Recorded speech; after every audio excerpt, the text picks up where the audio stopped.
Stripped down to the bare metal skin to find exactly what went wrong within. Cases split open, gears in a row, under the light of the shed's dim glow.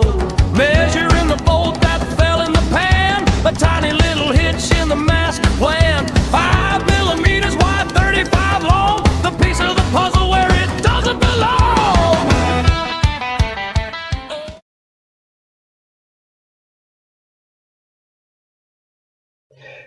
Okay, now I've got it all together, torqued it all down, and the front's all free, and the back wasn't.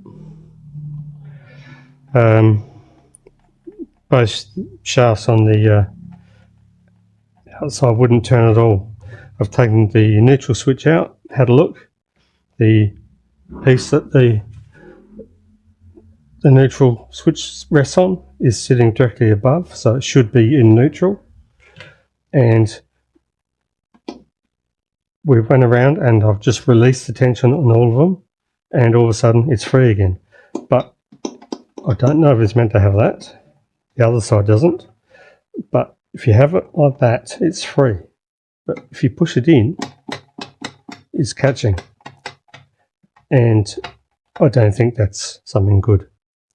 So I'm going to pull it all apart, clean it all up again, and then have a look to see what's... Nothing was disturbed in here. So one cog fell off when I opened it, and I slipped it back on. Have I put it on backwards? I don't know.